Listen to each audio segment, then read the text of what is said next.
Artėja Lietuvos Respublikos prezidento rinkimai. Kandidatai sparčiai renka parašus, o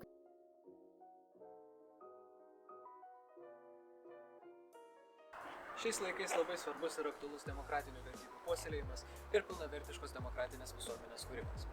Be abejo, tokie tikslai yra neįmanomi be aktyvaus piliečio įsitraukimo į politinį gyvenimą. Vienas iš svarbiausių rodiklių nusakančių tą įsitraukimą yra rinkėjų aktyvumas. Tirdami, kaip šis rodiklis koreliuoja su kitais, mes galime suprasti, kas skatina rinkėjų balsuoti. Ir būtent tokį tikslą mūsų komanda išsikėlė. Mes norime ištirti, kokie ekonominiai, socialiniai ir demografiniai rodikliai siejasi su rinkėjų aktyvumu. Kas jūsų nuomonė turi didžiausią įtaką rinkėjų aktyvumui? Pilietinis brandumas, savininkiškumo jausmas. Tai yra tiek, kiek žmogus galvoja, kad jisai yra šito šalies ar šito miesto savininkas ir tiek, kiek balsas lemia ir kiek gali pakeisti. Lietuvoje Seimo rinkimai pasiekė piką 1992 metais, o prezidento 1993.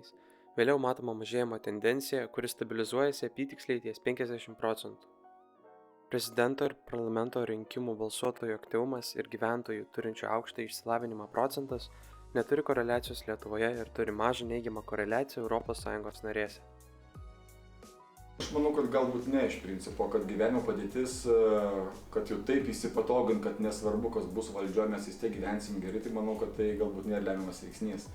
ES prezidentinių ir parlamentinių rinkimų rinkėjų aktyvumas neigiamai koreliuoja su BVP vienam žmogui pagal perkamąją galią. Nors ši koreliacija nėra labai didelė, tai vis tiek rodo, kad gerėjanti ekonominė situacija šalyse neskatina rinkėjų balsuoti. Tai reiškia, kad finansinė padėtis turi nedidelę įtaką rinkėjų aktyvumui, tačiau nekeičia šio rodiklio iš esmės. Ištyrę visų Lietuvos rinkimų nuo 2015 metų rinkėjų aktyvumą įvairiose amžiaus grupėse, nustatėme, kad būtent 18-29 metų žmonės balsuoja mažiau negu bet kuri kita grupė. Daugelėje kitų šalių matoma ta pati tendencija. Žemėlapyje galite matyti skirtumą tarp jaunimo ir bendro rinkėjų aktyvumo. Statistika rodo, kad rinkėjų aktyvumas mažėja dėl dingstančio susidomėjimo rinkimais. Ta pagrindžia rinkėjų aktyvumo pikas atgaus nepriklausomybę ir mažėjimas vėliau. Universitetinį išsilavinimą turinčių žmonių dalis ir kintanti, gerėjanti ekonominė situacija neturi arba turi nežymę koreliaciją su rinkėjų aktyvumu.